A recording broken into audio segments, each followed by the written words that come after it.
The loyal betrayal. Are you absolutely sure about Ryan? My brother Marcus asked, his voice lowered despite the fact that we were alone in my kitchen. The timing seems convenient. What's that supposed to mean? I replied, feeling immediately defensive.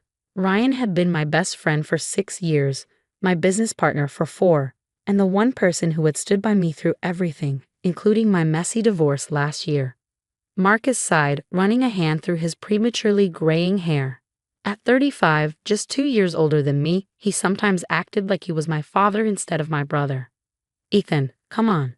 You win $28 million in the lottery, and suddenly Ryan wants to expand your business partnership. Doesn't that strike you as suspicious? I slammed the refrigerator door harder than necessary, the bottles inside rattling in protest. He doesn't even know about the lottery win. I haven't told anyone except you and Mom. You sure about that? Marcus pressed. These things have a way of getting out, especially amounts that big. I'm keeping it anonymous, I insisted. The lawyer's setting up everything through a trust. Nobody will know. Marcus didn't look convinced. Just, don't make any big decisions right now, okay? Don't rush into anything with Ryan or anyone else until the dust settles. Promise me that. To get him off my back, I promised. But I had no intention of treating Ryan with sudden suspicion. Unlike my ex-wife Allison, who had clearly married me for the potential of my then fledgling tech company and bailed when it seemed like it might fail, Ryan had stuck with me through the company's worst times. He even invested his own savings when we were on the brink of bankruptcy 2 years ago. Our app development company, Horizon Tech, had finally turned the corner 6 months ago. We weren't rich, but we were stable. With a growing client list and solid prospects, the lottery win would change everything. Not that I planned to pour all of it into the business, but having that kind of financial security would allow me to make bolder moves. Ryan and I had always talked about opening a second office, expanding our team, going after bigger clients. Now I could make that happen without the stress of risking everything. I just needed to tell him about the win first. 2 days later, Ryan and I were having our usual Friday evening beers at McCaffrey's, the dive bar near our office where we sketched our original business plan on the back of a cocktail napkin. So Ryan said, signaling the bartender for another round, I've been thinking about that office space in the downtown tech corridor. I nodded, knowing exactly which building he meant. We'd walked past it countless times, joking about how someday we'd have our company name on the directory. The Parker Building. What about it? They got 2 suites opening up next month. I checked it out on my lunch break yesterday, perfect for what we've been talking about. Room to add at least 8 more developers, premium location, fiber internet already installed. I took a swig of my beer, considering. The timing was almost eerie given my recent windfall. That's a big step up from our current rent, I pointed out. Do you think we're ready? Ryan leaned forward, his eyes bright with the excitement I'd seen so many times when he was pitching a new idea. That's the thing, we need to act fast. Put down a significant deposit to hold the space. But I've been going over our projections, and with the Thompson contract coming through and the Westfield proposal looking good. He trailed off, watching me carefully. How significant of a deposit? I asked. 200 grand, he said quickly, as if ripping off a bandage. I know it sounds steep, but that's practically all our cash reserves, I interrupted. Ryan nodded soberly. It's a risk, no doubt. But sometimes you have to go big or go home, right? This could be our moment, Ethan. I stared at my beer, thinking, with the lottery money, $200,000 was nothing. I could front it personally without touching the business accounts.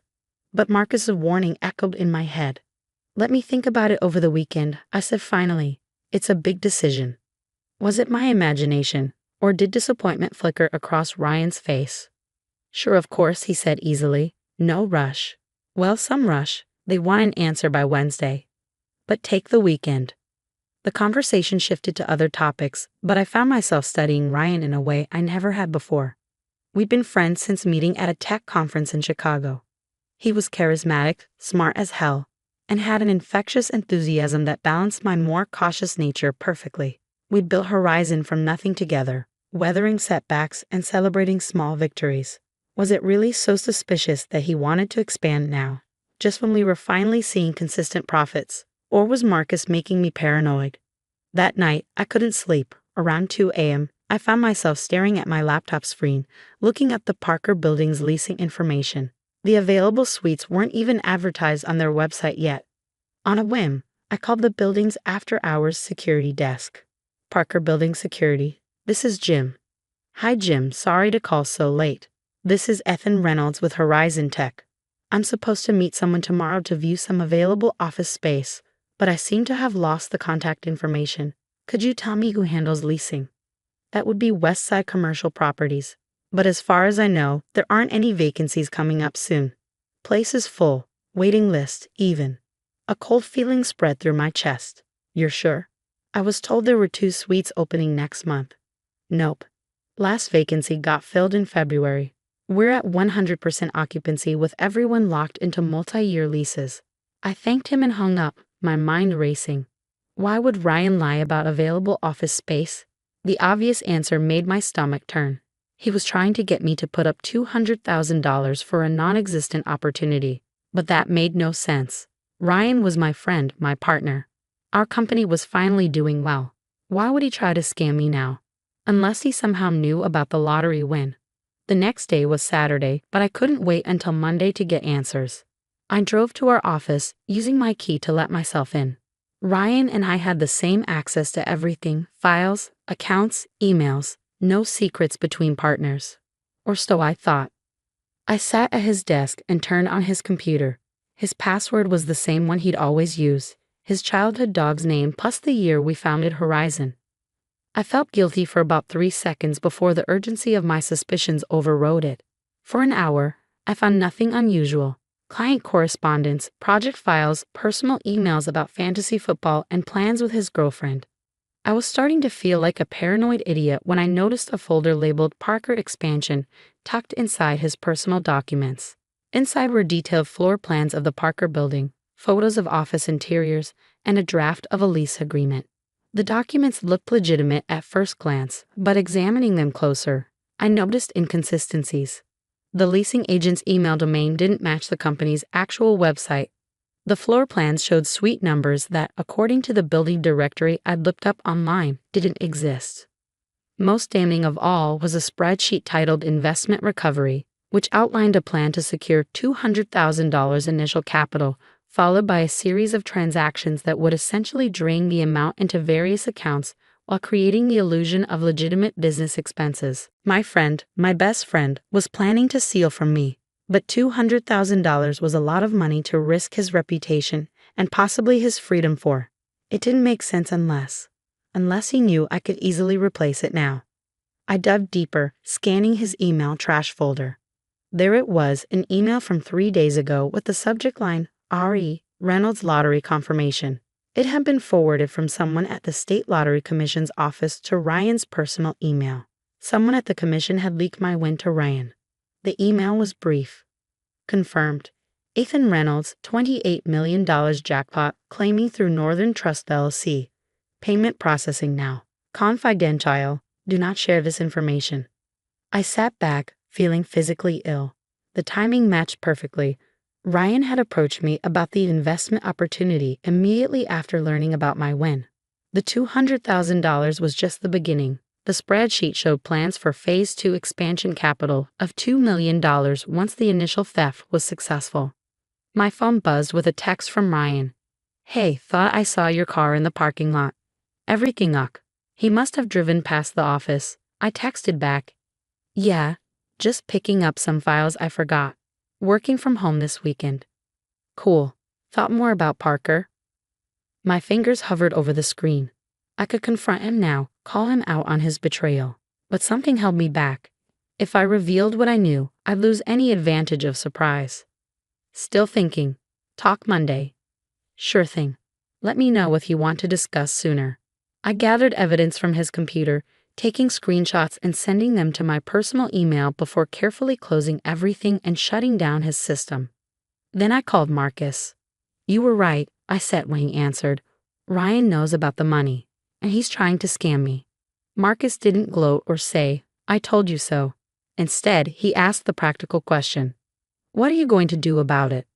That was the $1 million question, or in this case, The $28 million question. I spent the rest of the weekend in a daze, alternating between grief over the friendship I'd clearly misunderstood and cold anger at the calculated betrayal. By Sunday night, with input from Marcus and my lawyer, I had a plan. Monday morning, I arrived at the office early before Ryan typically showed up. I gathered the entire team, all 12 of our employees, in the conference room. I have some significant company news to share, I began, watching their curious faces. Horizon is about to undergo a major reorganization. I explained that I would be buying out Ryan's ownership stake and that he would no longer be part of the company, effective immediately.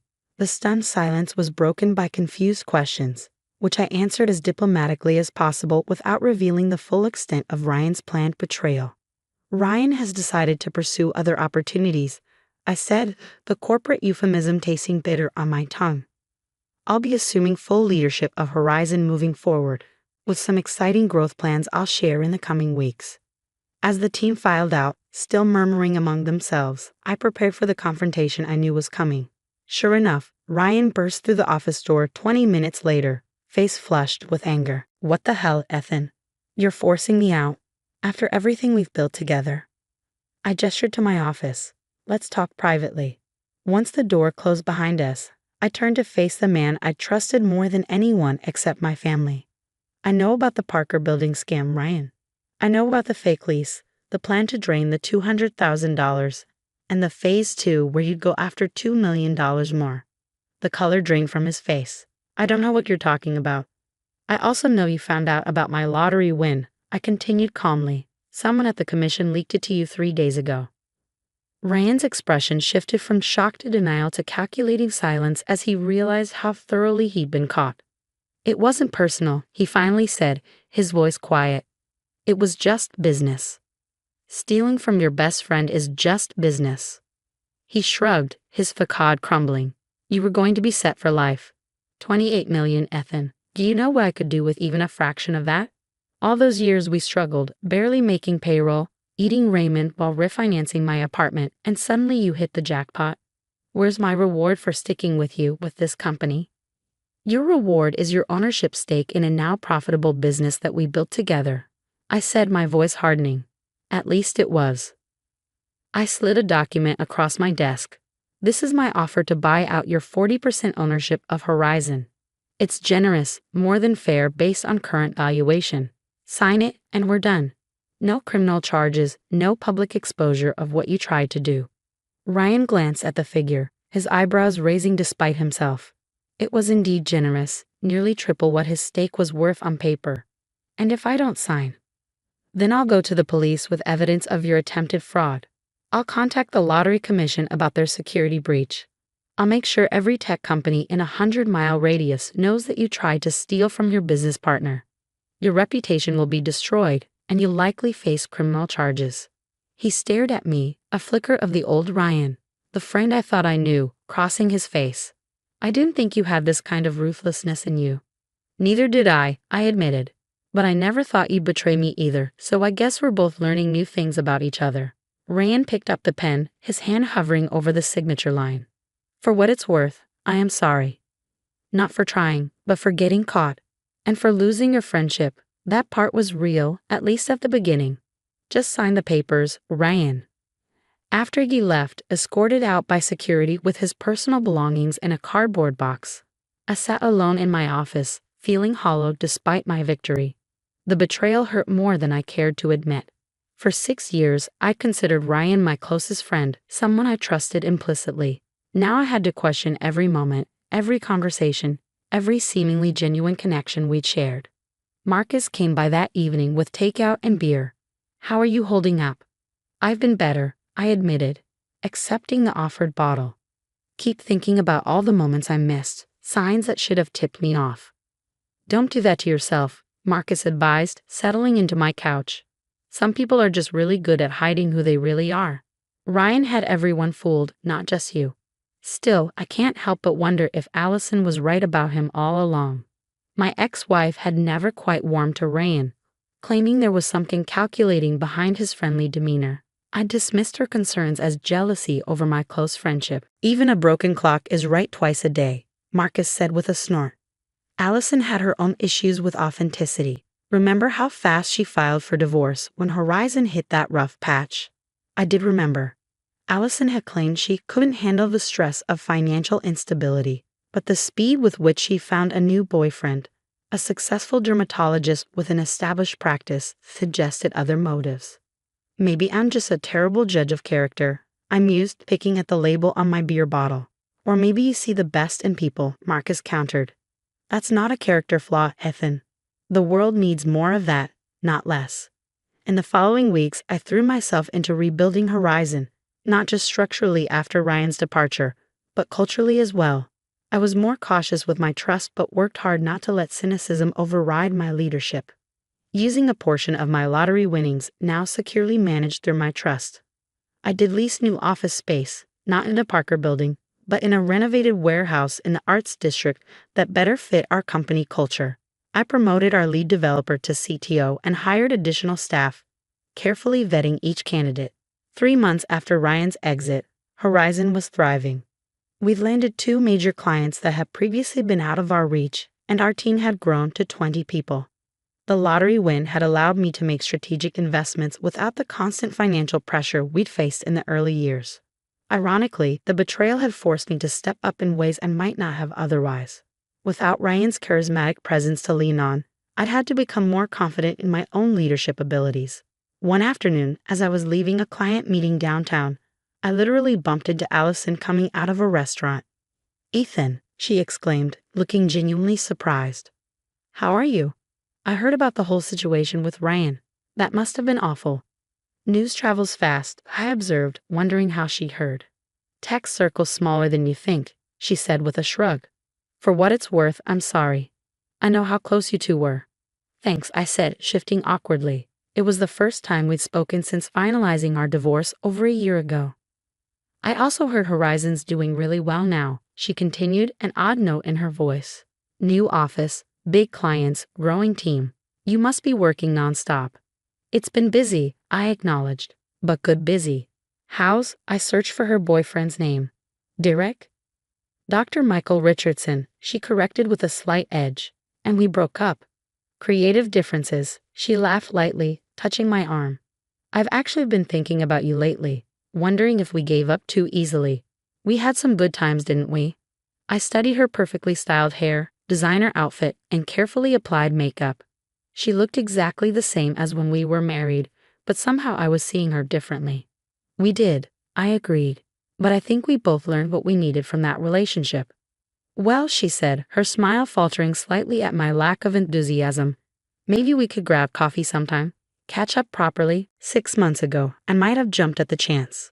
Now I found myself thinking about the timing, how Allison had left when things looked bleak and was suddenly interested again now that Horizon was successful. "I appreciate the offer," I said, "but I'm in a different place now. I wish you all the best, though. I really do." Her smile became tight. "Of course. Well, it was nice running into you." As she walked away, I felt none of the lingering attachment or regret that had plagued me after our divorce. Instead, there was only a quiet certainty that I'd recognized something important and avoided repeating a mistake. That evening, as I worked late in my new office, I got a text from Marcus. "Heard you ran into Allison today. She tried to weasel her way back in, didn't she?" "News really does travel fast," I texted back. "But yes, she did." I declined. "Proud of you, bro. By the way, Mom wants you over for dinner Sunday. Says she's got someone she wants you to meet." I groaned. Our mother's matchmaking efforts were well-intentioned but usually disastrous. "Tell her I'm busy reinventing myself as a discerning bachelor." Too late. She says her friend Claire's daughter just moved back to town. Apparently she's an environmental lawyer who hates small talk and loves old sci-fi movies. Sounds terrible. You'd better come rescue me from dinner with her. I laughed despite myself. "Fine, but you owe me." 6 months ago, my life had been upended by betrayal. First my ex-wife leaving when times got tough, then my best friend attempting to steal from me. I questioned my judgment, my ability to read people, even my own worth. Now, although more cautious, I realized these painful lessons had actually freed me. I discovered my own resilience, my capacity for leadership, and most importantly, my ability to recognize genuine connections versus those based on what I could provide. The lottery win that Ryan had coveted enough to betray me for had changed my life, but not in the way either of us had expected. The money itself was almost secondary to the clarity it had brought, exposing people's true motivations and forcing me to confront truths I might otherwise have continued to ignore. As I looked around at the company I'd rebuilt and the life I was crafting on my own terms, I felt something unexpected: gratitude. Not for the betrayal itself, but for the growth it had catalyzed. Sometimes the most loyal act a person can perform is to show you exactly who they are, even when that revelation comes through betrayal.